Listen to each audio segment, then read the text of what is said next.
नमस्कार दोस्तों, the engineers class के यूट्यूब चैनल पर आपका हार्दिक स्वागत है। मित्रों, अपना जो टॉपिक चल रहा है वो चल रहा है राज्य के नीति निदेशक तत्व यानी भाग संख्या 4। और उसमें हम दो पार्टों के ऊपर चर्चा कर चुके हैं। यानी जो हमारी कल की जो पिछली क्लास थी उसमें हमने एक अनुच्छेद संख्या 40 ग्राम पंचायतों का गठन करेगा राज्य, इसके ऊपर चर्चा की। 41 काम पानी का जो अधिकार था उसको पढ़ा। 42 महिला प्रसूति सहायता को भी पढ़ा। 43 क्या पढ़ा था एक, ठीक है, उद्योगों के प्रबंध में श्रमिकों की भागीदारी। और 44 पढ़ा समान नागरिक संहिता। और 45 पढ़ा था 6 वर्ष से कम आयु के बच्चों को निःशुल्क अनिवार्य शिक्षा व उनके पोषण स्तर को बनाए रखने का प्रावधान।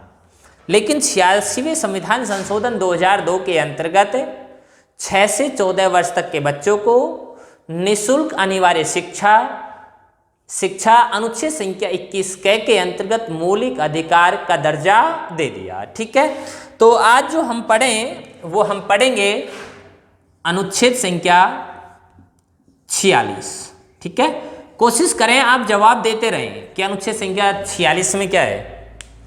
ठीक है, तो अनुच्छेद संख्या 46 को हम देखते हैं कि अनुच्छेद संख्या 46 में क्या है। देखो 46 में लिखा गया है राज्य, ठीक है, कि राज्य दुर्बल वर्ग है। दुर्बल वर्ग। अब दुर्बल वर्ग कौन है? SC, ST, OBC, BPL, महिला व विकलांग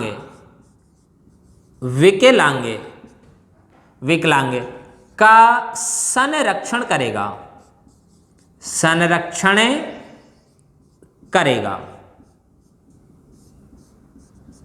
ठीक है, कि राज्य जो है दुर्बल वर्गों का संरक्षण करेगा। अनुच्छेद 46 ये कह रहा है कि राज्य दुर्बल वर्गों का क्या करेगा? संरक्षण करेगा, कि दुर्बल वर्गों को बचाएंगे हम।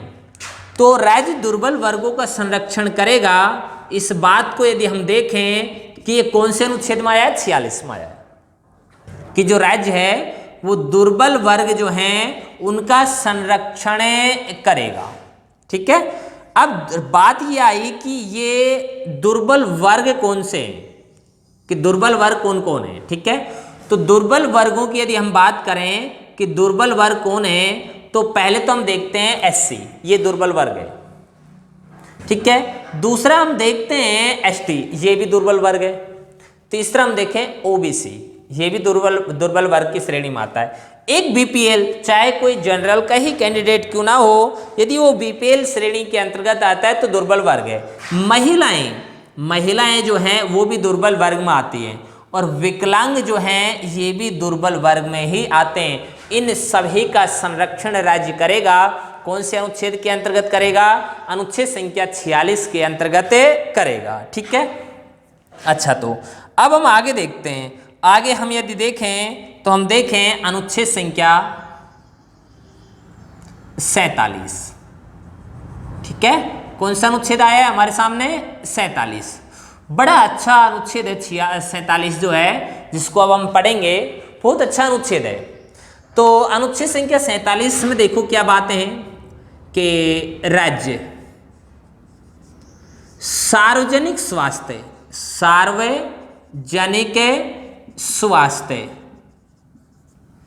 या लोक स्वास्थ्य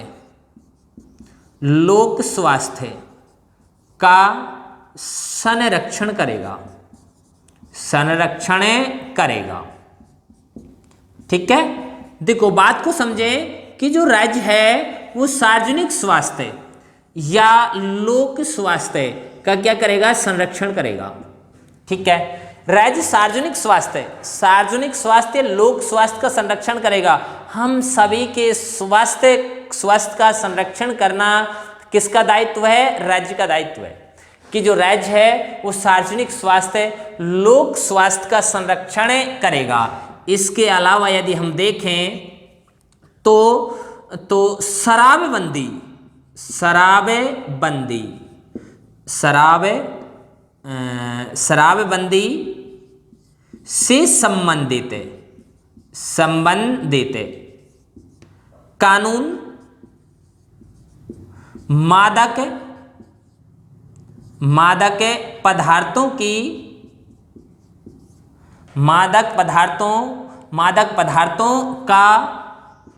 का प्रतिषेध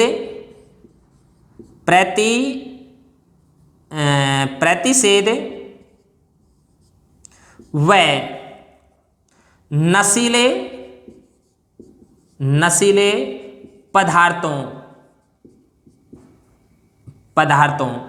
नशीले पदार्थों की तस्करी को रोकने से संबंधित कानून इसी अनुच्छेद में आते हैं। पकड़ो बात को, है ना, कि शराबबंदी से संबंधित कानून, जो शराब है, अगर शराब को बंद किया जाता है, शराबबंदी से संबंधित जो कानून है वो कौन से अनुच्छेद के अंतर्गत आते हैं? 47। देखो यहां पर देखिए, सार्वजनिक स्वास्थ्य, लोक स्वास्थ्य, हमारे स्वास्थ्य का संरक्षण करेगा, ये राज्य का परम कर्तव्य है। अब शराब को यदि हम पीते हैं या शराब का सेवन कोई करे तो उससे उसके शरीर का उसका जो स्वास्थ्य है वो हानिकारक होगा। इसलिए शराबबंदी से संबंधित जो कानून बनाए जाते हैं वो कौन से अनुच्छेद के तहत बनाए जाते हैं? 47। ठीक है। दूसरा देखो, मादक पदार्थ है, मादक पदार्थों का प्रतिषेध है। जो मादक पदार्थ हैं इनका प्रतिषेध, मादक पदार्थों को किस अनुच्छेद के अंतर्गत रोक लगाई जाती है? जो मादक पदार्थ होते हैं उनके ऊपर किस अनुच्छेद के तहत रोक लगाई जाती है? कौन से अनुच्छेद के अंतर्गत रोक लगाई जाती है? 47।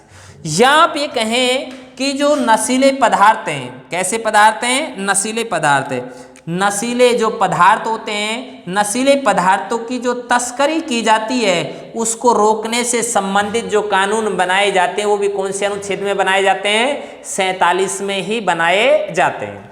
ठीक है, कि देखो जो नशीले पदार्थ हैं उनको रोकने से संबंधित कानून बनाना है कोई, जो नशीले पदार्थ हैं उनकी जो तस्करी करते हैं लोग, तो उसको रोकने के लिए हमें कानून बनाना है। तो कानून किस अनुच्छेद के तहत बनाया जाता है? 47 के तहत बनाया जाता है। ठीक है, सीधा से क्वेश्चन आएगा आपके सामने कि मादक पदार्थों का प्रतिषेध राज्य किस अनुच्छेद के तहत करेगा? 47। एक सीधा से क्वेश्चन आ रहा है, नशीले पदार्थों की तस्करी को रोकने से संबंधित कानून बनाना है आपको, तो किस अनुच्छेद के तहत बनाया जाएगा? वो 47। ठीक है, शराबबंदी से संबंधित कानून बनाए जाएं, वो भी किस अनुच्छेद के तहत बनाए जाएंगे? 47 के तहत बनाए जाएंगे। ठीक है, यह राज्य सार्वजनिक स्वास्थ्य या लोक स्वास्थ्य का संरक्षण करेगा, किस अनुच्छेद के तहत करेगा? 47 के तहत करेगा। ठीक है दोस्तों, तो 2 अनुच्छेद क्लियर होते हैं आपके, बिल्कुल क्लियर है ना, किसी को कोई परेशानी? देखो अनुच्छेद 46 बहुत सीधा है कि राज्य दुर्बल वर्ग है, SC ST OBC या महिला या BPL या विकलांग, उनका संरक्षण करेगा 46 में। 47 में राज्य दुर्बल वर्ग, 47 के अंतर्गत राज्य सार्वजनिक स्वास्थ्य लोक स्वास्थ्य का संरक्षण करेगा। शराबबंदी से संबंधित कानून, मादक पदार्थों का प्रतिषेध व नशीले पदार्थों की तस्करी को रोकने से संबंधित कानून कौन से अनुच्छेद में बनाए जाते हैं? 42 के अंतर्गत 47 के अंतर्गत ही बनाए जाते हैं। ठीक है, आप इनका स्क्रीनशॉट भी ले सकते हैं।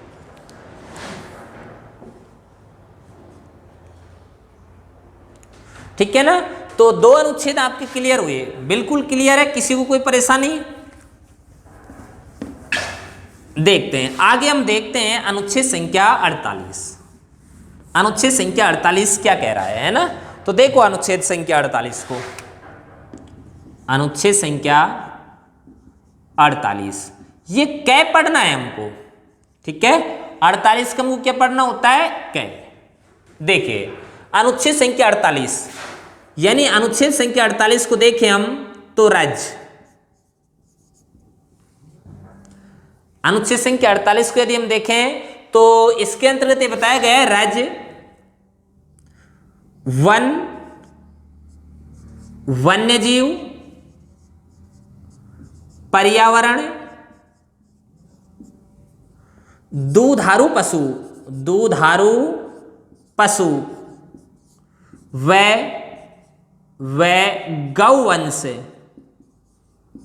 गौवंश का संरक्षण करेगा।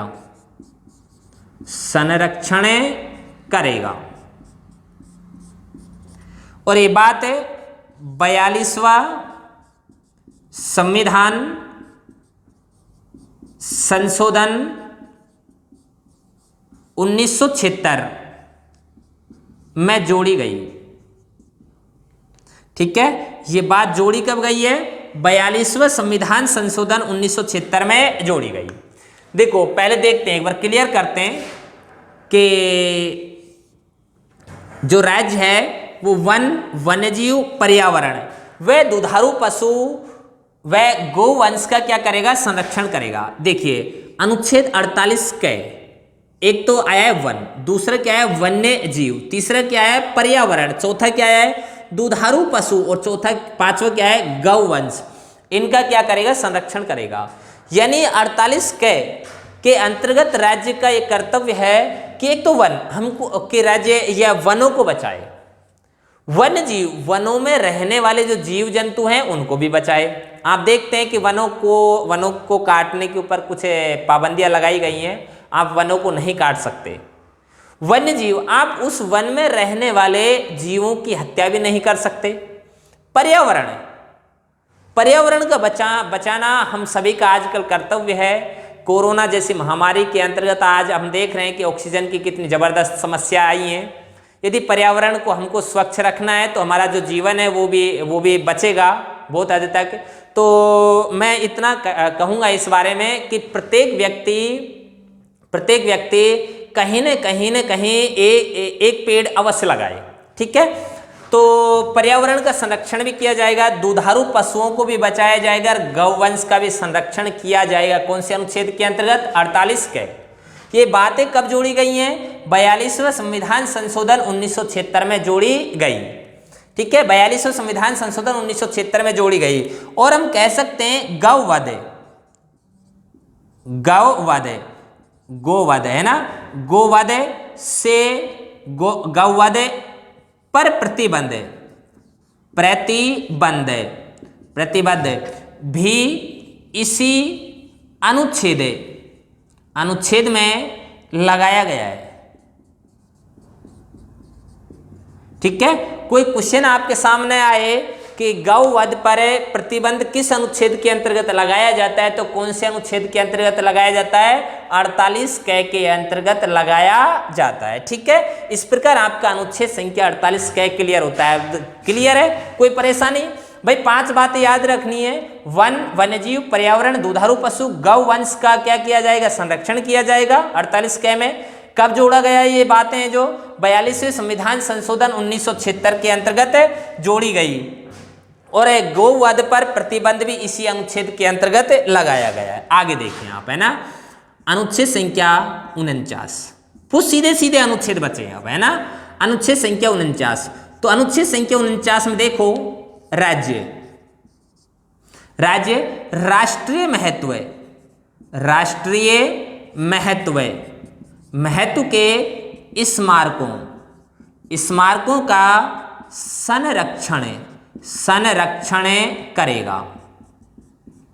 ठीक है, कि राज्य राष्ट्रीय महत्व के स्मारकों का क्या करेगा? संरक्षण करेगा। वो सीधा है कि जो भी हमारे देश में राष्ट्रीय महत्व के स्मारक हैं उन सभी का राज्य क्या करेगा? संरक्षण करेगा, उनका बचाव करेगा। ठीक है, सीधा सा क्वेश्चन आएगा आपके सामने कि राष्ट्रीय महत्व के स्मारकों का संरक्षण किस अनुच्छेद के अंतर्गत किया जाएगा? कौन सा अनुच्छेद रहेगा यहाँ पर? 49।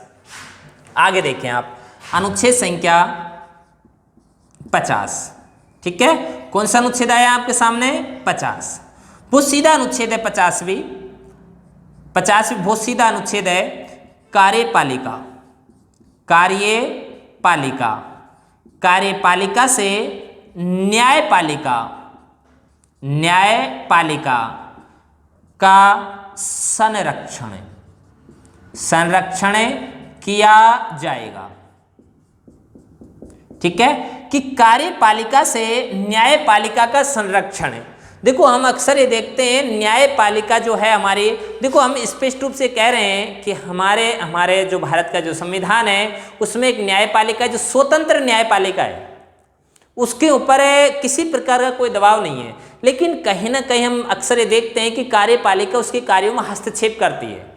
तो कार्यपालिका न्यायपालिका के कार्यों में कोई हस्तक्षेप नहीं करे, यही बात तो कही गई है कि कार्यपालिका से न्यायपालिका का संरक्षण किया जाएगा, अर्थात कार्यपालिका से न्यायपालिका को पृथक्करण किया जाएगा।